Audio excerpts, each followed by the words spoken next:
Assalamualaikum warahmatullahi wabarakatuh. Halo anak-anak kelas 5, bagaimana kabar kalian hari ini?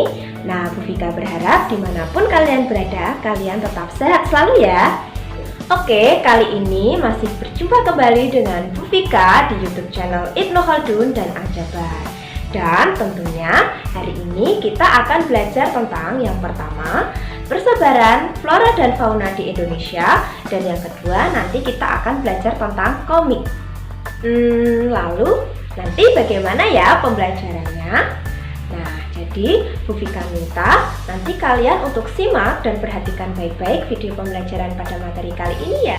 Tapi sebelum kita lanjut pada materi pada pertemuan kali ini, jangan lupa untuk selalu kalian like, komen, dan subscribe serta nyalakan tombol lonceng agar kalian tidak tertinggal video-video terbaru di YouTube channel Ibnu Khaldun dan Al-Jabar. Oke anak-anak, langsung saja kita ke materinya ya. Oke anak-anak, jadi pada pembelajaran kali ini kita akan belajar tentang mata pelajaran IPS atau Ilmu Pengetahuan Sosial dan SBDP atau Seni Budaya dan Prakarya. Jadi yang akan kita bahas yaitu tema 1, organ gerak hewan dan manusia, dengan subtema 2 yaitu pembelajaran 4 atau IPS, dan nanti kita juga akan belajar di subtema 3 yaitu di pembelajaran 2 atau SBDP.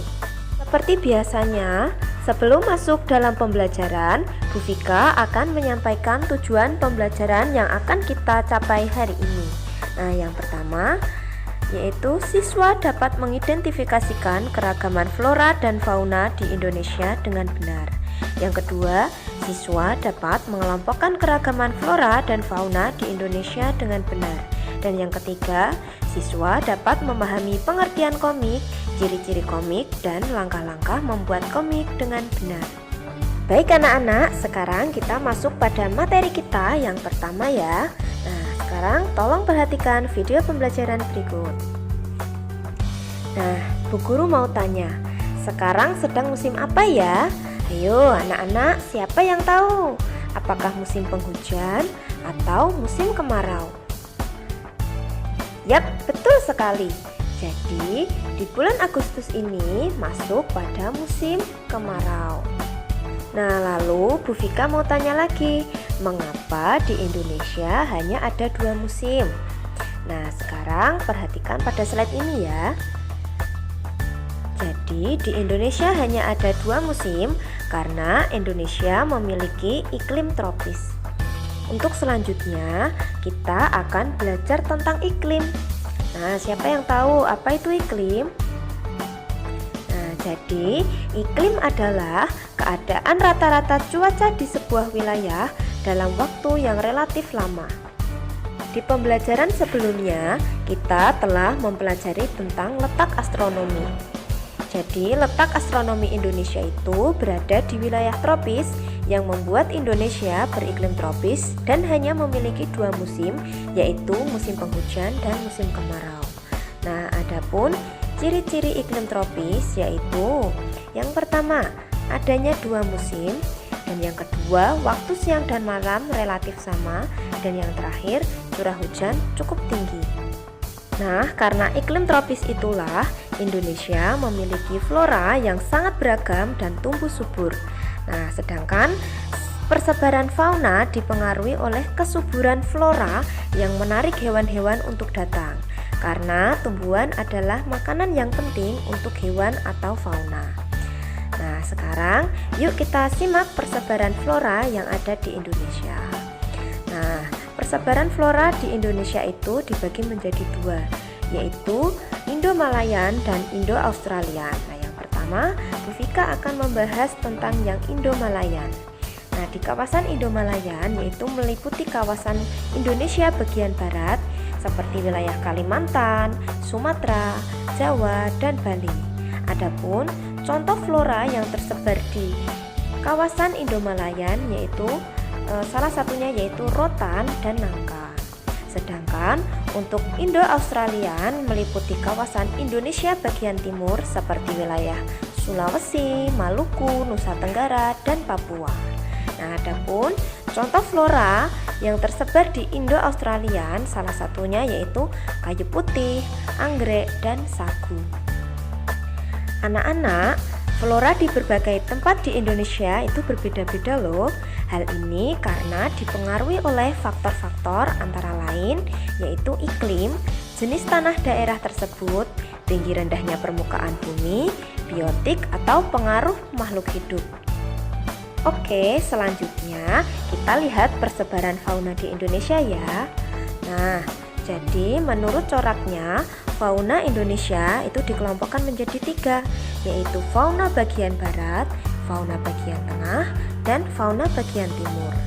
Nah, sedangkan fauna bagian barat dan tengah dipisahkan oleh garis Wallace. Sedangkan fauna bagian timur dan tengah dipisahkan oleh garis Weber. Nah, sekarang kita bahas satu persatu ya fauna di Indonesia yang bagian barat, bagian tengah, dan bagian timur. Nah, yang pertama, fauna Indonesia bagian barat atau biasanya disebut dengan tipe Asiatis. Nah, jadi di bagian barat itu mencakup wilayah Jawa, Sumatera, Bali, dan Kalimantan. Adapun di sana itu banyak mamalia berukuran besar, salah satunya itu yaitu gajah, badak, banteng, tapir, dan lain-lain. Nah, di sana juga banyak ditemui reptil seperti ular, kadal, tokek, buaya, terenggiling, dan lain-lain.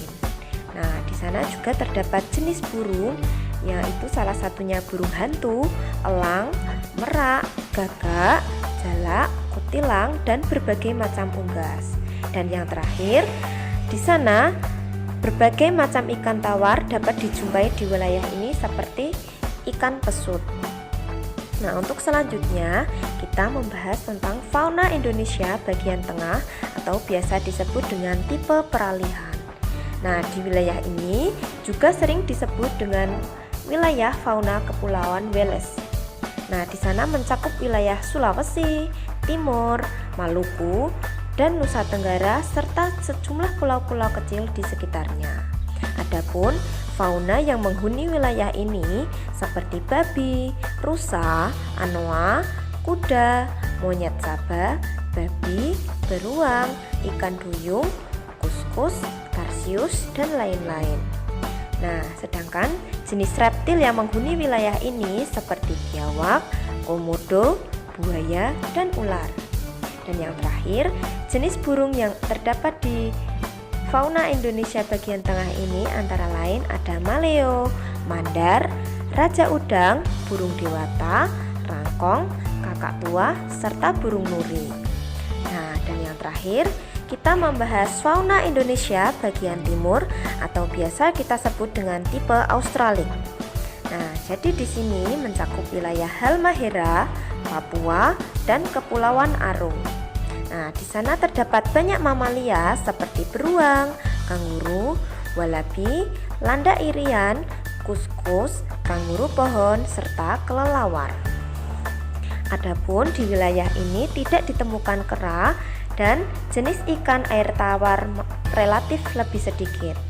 Nah, untuk jenis reptil yang terdapat yaitu ada ular, kadal, buaya, dan biawak. Nah, yang terakhir, adapun berbagai jenis burung seperti cendrawasih, kasuari, uri, dan burung raja. Masya Allah, ternyata banyak sekali ya flora dan fauna yang terdapat di Indonesia. Nah, itulah salah satu kekayaan alam di Indonesia yang patut kita syukuri dan kita banggakan. Oleh karena itu, kita wajib menjaga kelestarian alam. Baiklah anak-anak, setelah kalian mempelajari materi tentang persebaran flora dan fauna di Indonesia, selanjutnya Bu Vika akan memberikan tugas untuk kalian. Nah, kerjakan latihan berikut ini. Nah, ada 3 soal ya, nanti kalian kerjakan di buku IPS kalian. Nah, soal yang pertama, apa yang menyebabkan Indonesia memiliki flora yang beragam? Yang kedua, tuliskan 3 hewan tipe Australik. Dan yang terakhir, tuliskan 3 wilayah yang termasuk Indo-Malayan. Nah, silahkan kerjakan dengan sungguh-sungguh dengan melihat video yang tadi sudah berikan oleh Bu Vika. Lalu jangan lupa kirimkan kepada wali kelas kalian paling lambat jam 9 malam ya. Oke, kita lanjut pada materi yang kedua ya anak-anak, yaitu kita nanti akan belajar tentang pengertian komik, ciri-ciri komik, dan langkah-langkah membuat komik. Nah, sekarang kita bahas satu persatu. Yang pertama, kita membahas apa itu pengertian komik.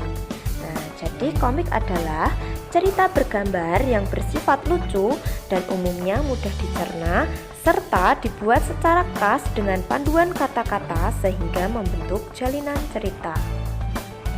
Nah, selanjutnya cerita dalam komik disajikan dengan adegan beberapa gambar yang disusun secara berurutan. Nah, di sini Bu Guru mempunyai contohnya. Contoh komik yang telah disusun secara berurutan. Nah, lihat secara baik-baik ya. Selanjutnya, Bu Guru akan menjelaskan fungsi kata-kata dalam komik. Nah, salah satunya yang pertama yaitu untuk menjelaskan, yang kedua untuk melengkapi, dan yang terakhir untuk memperdalam penyampaian gambar secara keseluruhan.